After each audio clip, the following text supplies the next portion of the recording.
All right, welcome in Thursday, Locked On Syracuse Podcast, continuing our exit interview series where we dive into a specific player that is coming back next year, discuss what we are expecting from them next year, what they need to improve on, and review their season. And today it is Benny Williams, so certainly a big one for next season and a lot to discuss on the pod today. Are Locked On Syracuse, your daily podcast on the Syracuse Orange, part of the Locked On Podcast Network. Your team every day.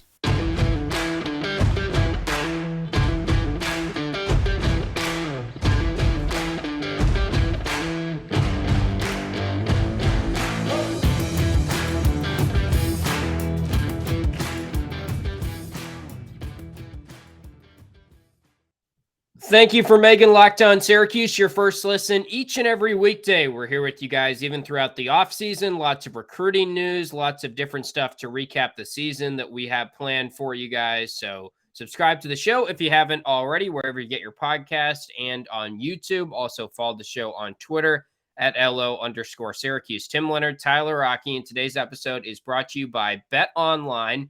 BetOnline has you covered this season with more props, odds, and lines than ever before. Where the game starts. And we're recording. Many of you might be thinking about the NCAA tournament. One of the happiest days of the year, right? I know it's St. Patrick's Day for some, but it is NCAA tournament. I mean, it's St. Patrick's Day. It's just extra excuse to start drinking before 10 a.m. That's what it is. Yeah, and maybe if you're into betting on the tournament and you want to make that part of your tournament experience this year with no cues, go over to BetOnline because they'll have you covered. But let's dive into Benny Williams. I have a feeling this could be a 45 to an hour long podcast if we wanted it to be. We'll try and keep it tight, but lots to discuss because I think when you get into how does Syracuse make the next year, you can't have that conversation without talking about Benny Williams. Let's start with what he did in this past season, which just looking at the raw numbers is nothing special. We know that. 1.9 points per game, 1.4 rebounds per game, 0.2 assists if you want to go down that as well. 10.8 minutes per game. He was a freshman that, like a lot of other freshmen, came in and wasn't quite ready and never really blossomed into the role that we expected him to. He scored 14 points in the Duke game, and then he got injured and he missed whatever it was, 4 or 5 games to end the season. His shooting splits 34% from 2-point range, 9% from 3, 1 for 11 total, 62% from the line, 13 for 21 total from the free throw line.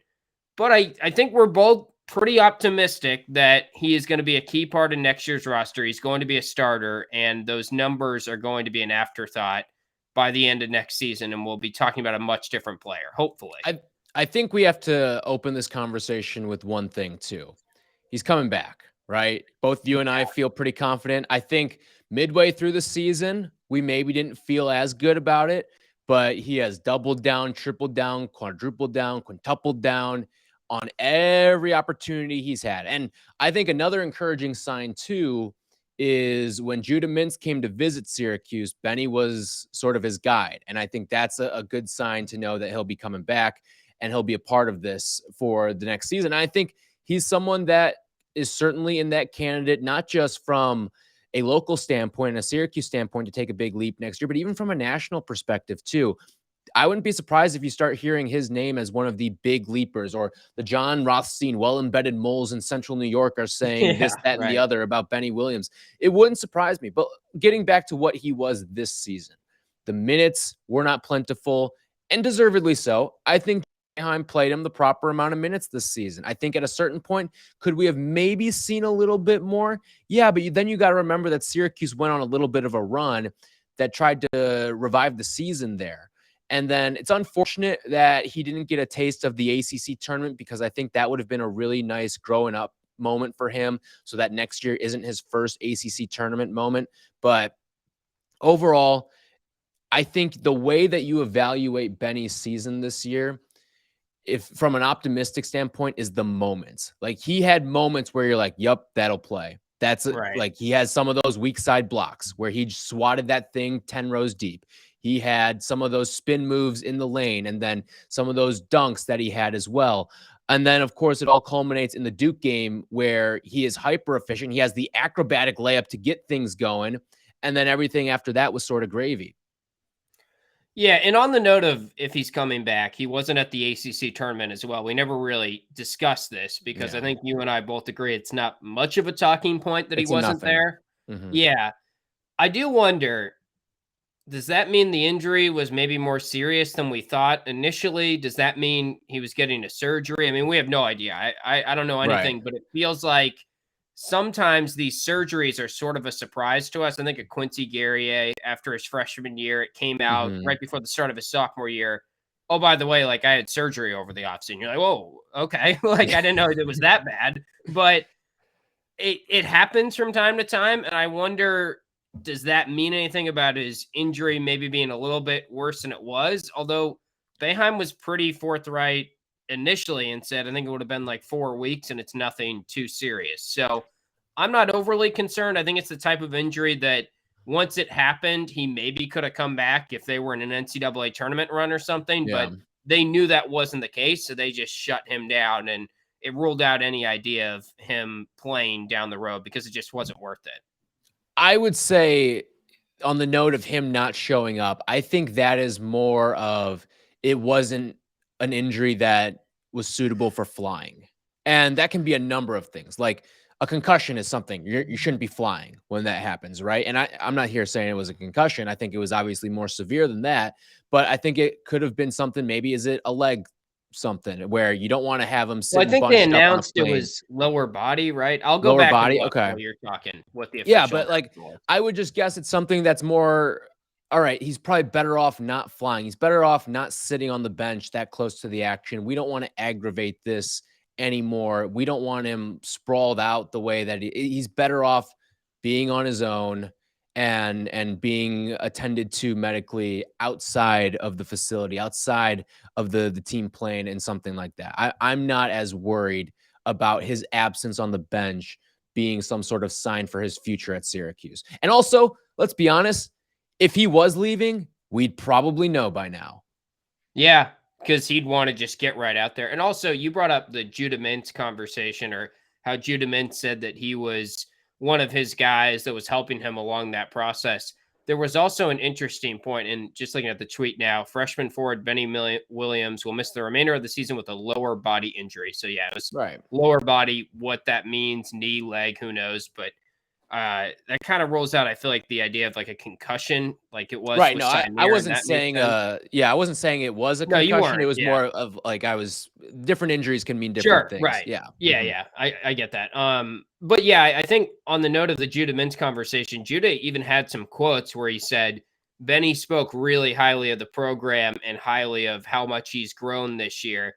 And I think Judah Mintz, paraphrasing, He hasn't played a lot. Yeah. He even said that. Yeah. Yeah, he was like, which means a lot because things haven't exactly gone according to plan. So for someone that wasn't in the best situation to still be speaking highly was a good sign in Judah Mintz's eyes and the quote that he gave.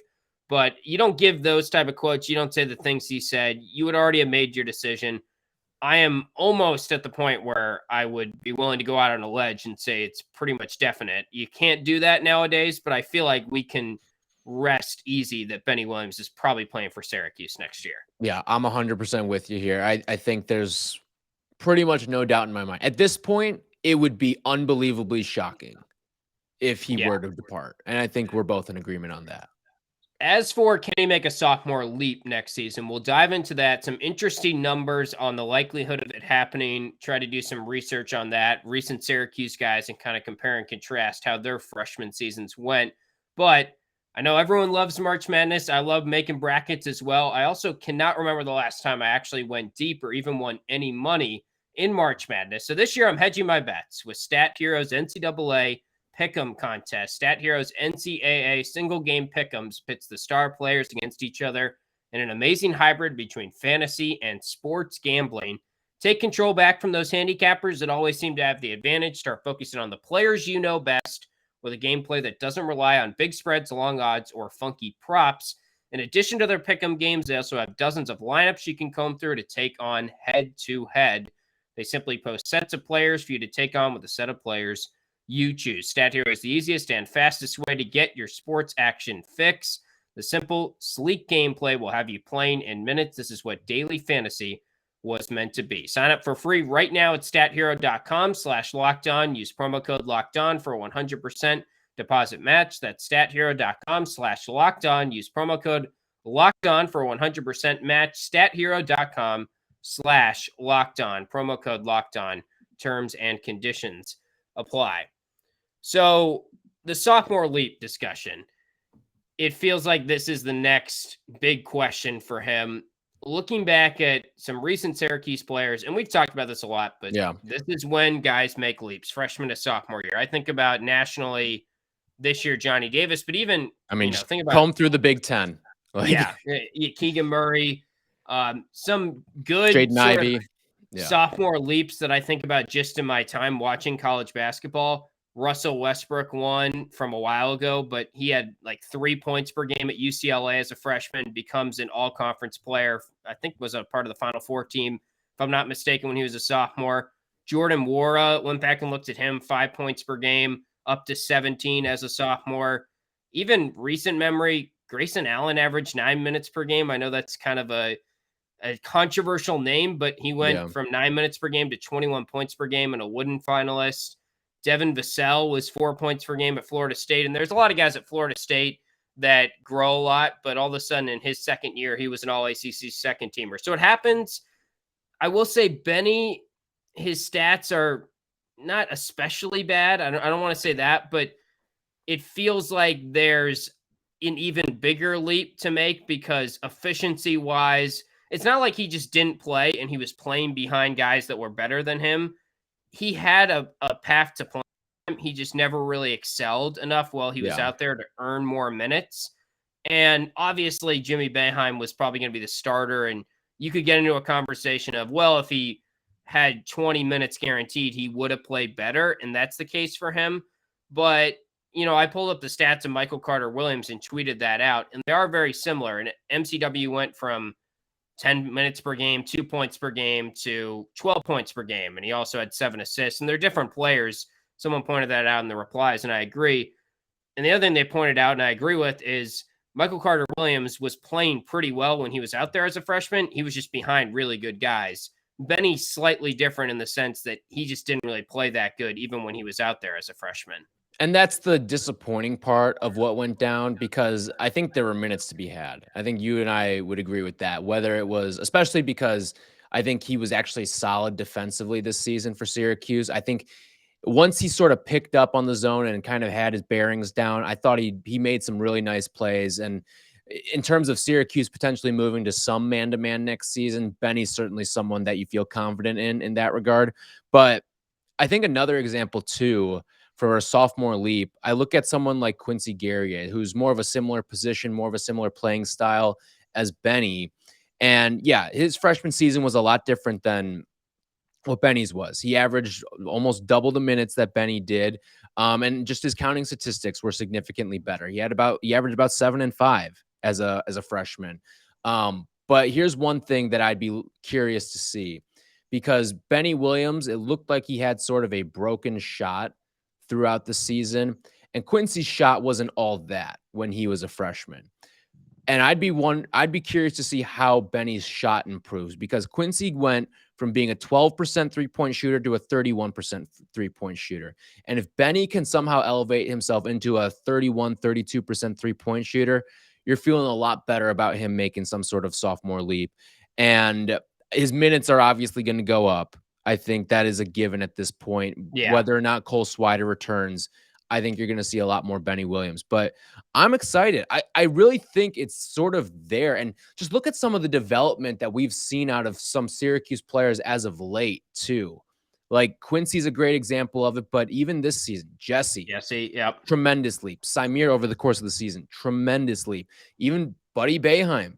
I mean, people don't like to talk about it, but that was a big leap that Buddy took to kind of going from being a guy who freshman year was moderately a contributor, sophomore year was a little bit more. And then by the time it was his junior and senior season, he was the dude on the team. And I wouldn't be surprised to see Benny Williams get in the gym with whether it's Devo or just the rest of the coaching staff and have some sort of explosion, because we have seen developmental pieces as of late at Syracuse. Yeah, it was interesting. I brought this up before, but when Brad Brownell was talking to Matt Park before the Clemson game this year in his pregame interview, he said something to the effect of, I don't think Syracuse and their coaching staff get enough credit for how much they develop guys, and pointed to Jesse Edwards this year in particular. Other examples, I would say, maybe in a little bit further away from like the Quincy Guerrier freshman to sophomore leap. Looking back through some of the Syracuse stats in recent memory-ish, Chris Joseph went from 3 points per game to 11 points per game, freshman to sophomore year. Dion Waiters is another one that people bring up. He played 16 minutes in his freshman year, averaged 6 points per game, jumped to 24 minutes and 13 points per game sophomore year. I think one that kind of fits the Benny mold a little bit, Jeremy Grant, because looking back through his freshman year stats, big athlete that probably wasn't a great shooter initially. Obviously, he's really developed into a great NBA player now, but his freshman year stats, 14.3 minutes per game, 4 points per game. He jumped to 12 points per game, 32 minutes per game. And guys just get better at shooting as it goes along, even good shooters. So the point you brought up about shooting growing, like Trevor Cooney, his freshman year at Syracuse shot at 26% from three. He went up to 38% as a sophomore. Demetrius Nichols. Now, these are like, they had the shooting form down. Shooters, I wouldn't say like, I never expected Benny to come in here and be a 37, 38%. I always expected him to be more in the neighborhood of a 34, 35. Right. But even 34, 35 is pretty far off from where he's at right now. Yeah, absolutely. I think we expected him to be a better shooter. And that was the really alarming thing to me, is right out of the gate, everything that we were told and everything that I was expecting kind of fit the bill in terms of athleticism, vision, playmaking. He might be a little bit away, but you can see it's there. And the part that concerned me was I just thought he was going to be a factor in the mid-range and going to be a factor off the dribble shooting, because that was so much of what he did at the high school level. But I'm guessing the coaching staff said, your shot's all right, but it's never going to be good unless we fix it right now. Like it may have worked in high school, but it's just not good enough, and it's too flat at this level. So they went into sort of a shooting overhaul, and I think it will pay off in the long run. And that's where this offseason is so valuable. And fixing shooting form is not something you can do in season.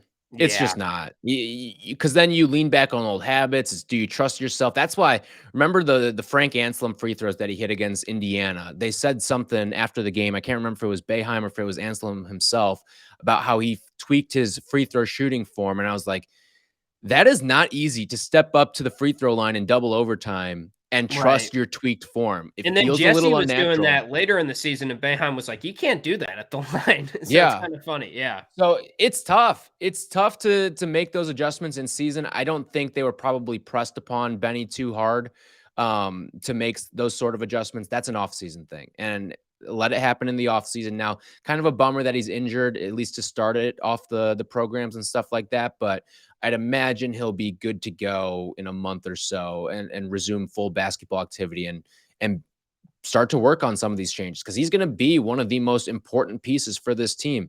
If this team wants to do any sort of damage next year, Benny's going to have to be a big part of that, because the best way to retool and rebuild your team is by looking inward and seeing what tools you have in your toolbox that you think can actually be weapons. And I think Benny is one of those guys. I always likened it this year, where when it seemed like Benny was sort of phased out of the rotation, all right, I'm going to treat this sort of like a rookie quarterback in football, because by doing that and kind of setting those not so lofty expectations, you just want to see the splash moments where it's like, okay, he's going to take something like that and he is going to turn that into something and a model of consistency. And I think it works the other way too. He messed that up. All right, he's not going to make that mistake as a sophomore. He messed that up a couple times as a freshman. He's not going to do that as a sophomore. I'd rather him get those mistakes out in a lost season like this one. I'd rather him have a disastrous freshman season like he did this year, as opposed to him doing that next year and continuing to make some of those mistakes next year.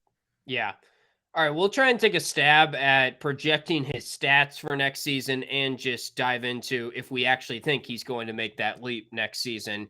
But it is that time of the year where a lot of people have given up on their New Year's resolutions. Not me this year. I'm sticking to my resolution to eat right thanks to Built Bar. It almost feels like it's not really a resolution because I actually enjoy eating them. Built Bars are somehow good for you and taste like a candy bar. You should try the Built Bar Puffs. If you haven't already, you're truly missing out. The Puffs are the first ever protein-infused marshmallowy goodness. They're fluffy, they're marshmallowy, they're not just a protein bar.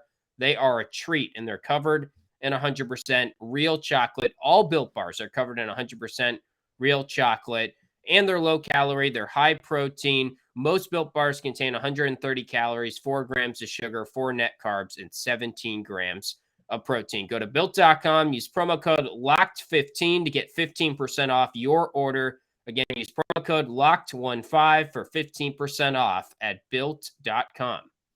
Hey, it's that time of year again as college basketball's tournament is finally upon us. And from all the latest odds, contests, and player props, betonline.net is the #1 source for all of your sports betting needs and info. It remains the best spot for all your sports scores, podcasts, and news this season. And as the tournament continues to chug along, you can get in all of those wagers at betonline.net. Did you get anything in yet, Tim? Any sort of future on the tournament that you're eyeing down on BetOnline? I think I threw a little on Wisconsin plus 120 to make the Sweet 16. Just it's a home. There's some value with this. I mean, they're a 3 seed and plus money to get to the Sweet 16 basically at home. I believe in Wisconsin. I like it. I like it. And hey, it's not just basketball. BetOnline is your continued source for all your sporting wagering information needs, including live betting and your favorite Vegas casino games. So head on over to the website today or use your mobile device to learn about the trends and action. BetOnline is where the game starts. Which I realize that may have rubbed some of our listeners the wrong way because Colgate is a local team. I'm sure there's a lot of Syracuse fans that have Colgate. Are you rooting for Colgate? Like, if Colgate goes and makes a little run here, does it take the sting out from earlier this season? I think it does. No, I mean, I'm rooting for them because Colgate. Yeah. It's just a cool story. It's an underdog team, and they've come close before to winning that game that would propel them to a different level. But also, I think there's got to be a lot of Syracuse fans that are like, man, Colgate scored 100 on us. They looked like world beaters. I think they could beat Wisconsin. I bet you know how they give the breakdown, the poll of who's picking who. If you took like a Central New York region, right.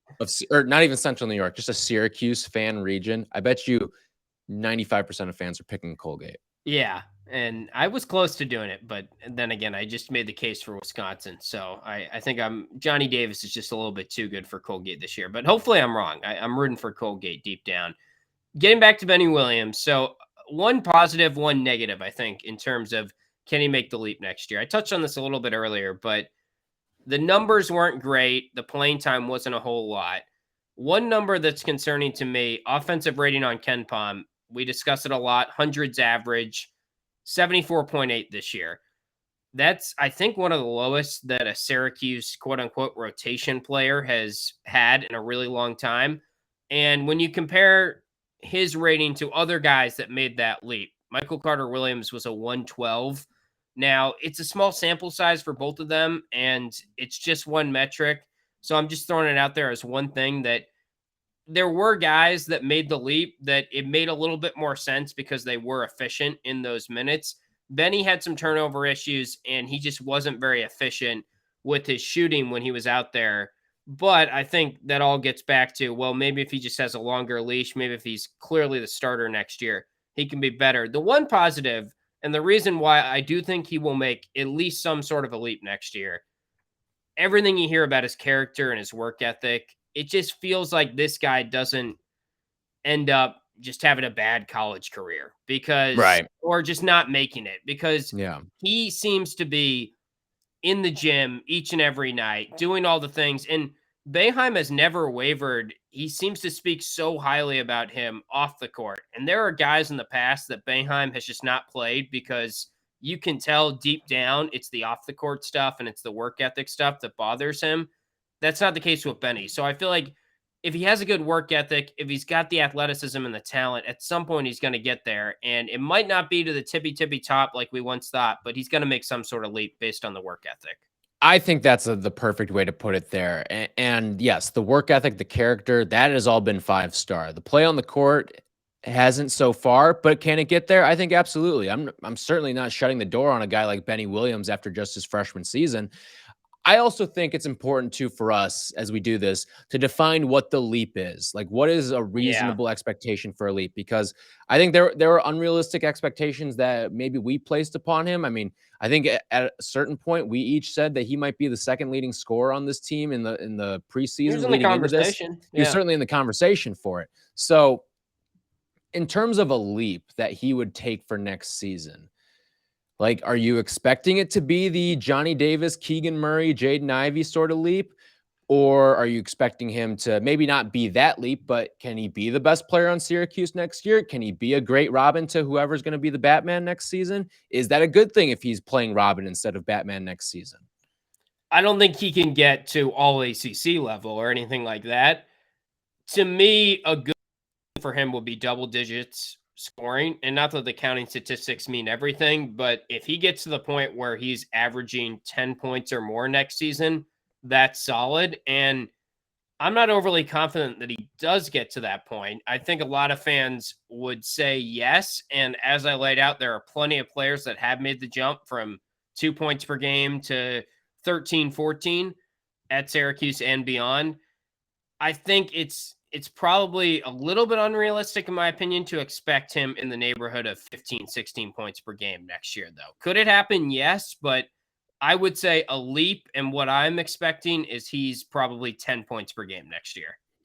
I think it depends on some of the pieces that are brought in, but I Yeah, do think he can be the best player on this team. He certainly possesses the most talent out of anyone on the roster, in my opinion, at least from a raw talent aspect here. And I think with his athleticism, it's going to keep him on the floor a lot more next season. I also look at just the work ethic and what he's sort of built up to be. I see it clicking next. Like, I saw enough flash moments this year where, okay, he just needs to finish at the rim a little bit more. We've seen Syracuse develop guys that can finish at the rim a little bit more. He needs to touch up his jump shot a little bit. We've seen Syracuse touch up guys' jumpers in the past. So I think he's going to average closer to 15 points than 10. I really do. I okay. just think the opportunity is going to be there. I think the pressure of being a freshman, and also let's not forget, like, it kind of, even though he was in a class of 4 newcomers, right? He kind of felt like he was on an island because A, all the other 3 guys had already played college basketball before. B, 2 of those guys had already essentially been part of the Syracuse family. Jimmy Boeheim is literal family to this Yeah, entire program. And right. Samir Torrance grew up in Syracuse. He's played with the Albany City Rocks with these guys for a long time. Like, they knew who Samir Torrance was. And then Cole Swider, they had been in on him earlier in the past. He'd visited campus before he made that second decision to come to Syracuse. So all of that was sort of familial. Meanwhile, Benny Williams was kind of left on his own, it felt like. And I'm not saying that guys didn't take him under his wing during the Sure. course of this, but that's tough. That's really tough for a freshman to maybe feel a little alienated, not have anyone else in his class to lean on and go through the struggles of a freshman season. And I wonder, even if it was a guy who didn't play, like, let's just say Syracuse brought in a second guy to last year's class, I wonder if that would have just boosted Benny's mindset throughout, just have someone who he could lean on during that entire process there. Because you hear all the time about these guys who come into college and then, like, I think back to Tyus Battle, right? Him and Matthew Moore roomed together. They were freshmen on the team. Like, I feel like you usually room with a freshman when you're a freshman, right? Mm-hmm. And he just didn't have that. And I'm wondering if he had something of the sort. That's why I don't love the one-person classes that can be brought in. And this isn't just a Syracuse thing. This is anywhere. I like when a freshman, especially a highly touted one, has someone that they can lean on too, just through the freshman experience. Yeah, but didn't we say in the preseason this is the perfect situation for him because he has experienced guys and he doesn't have to be rushed to play good, which I guess He the doesn't tough have to be non-conference. rushed, but I think from a mental standpoint, just having that sort of buddy to go through the trials and tribulations of it all. And again, he didn't have to be rushed into it, and it obviously ended up hurting him because I he don't didn't think it have was to be. situation. I see what you're saying, but we also laid out this situation is good for him in the preseason. So it's tough for me to totally walk that back because like Jimmy and Well, I Buddy think part of being it too veterans is helps him. Jimmy overachieved this year. At least from my initial expectations of what Jimmy could have been for this team, Jimmy overachieved. I think there's no doubt about that. He was one of the better scorers on this team, and you saw that play out towards the end of the season. And that kind of didn't carve the way for minutes to be taken, per se. So I think all of that sort of worked against Benny. And I think just having someone, and when I say like he didn't have to be rushed into playing, what I mean by that from the preseason standpoint, he didn't have to be rushed into playing because there were, again, freshmen aren't always going to light the world on fire from the get-go. But I look at Benny as a guy who he probably needed some of that because he's not, at least from what we could interpret from afar, he didn't seem like the most outgoing of people. He seemed very introverted, sort of reserved. And I think him having one other person to sort of lean on during some of these tougher times when he wasn't getting a lot of playing time and stuff of that nature, I think that would have been beneficial for him.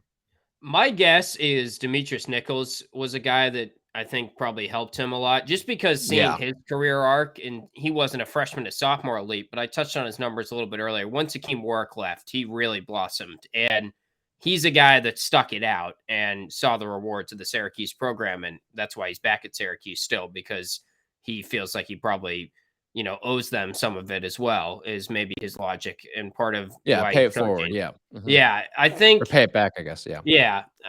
I think it's going to happen to an extent, also just because Syracuse has so much resting on the fact that this does happen. Like if you are Red Autry, if you're anyone of that coaching staff, but Red specifically, because I think he works with him individually, that is like your number one priority this year on top of recruiting maybe, but you're just trying to get Benny Williams to be good. So they're going to go into the non-con and they're going to play him and play him and play him and say, and it's not going to be as tough of a non-con this year. Yeah, I hope which will be a good thing for him. You would think it won't be as tough. Yeah.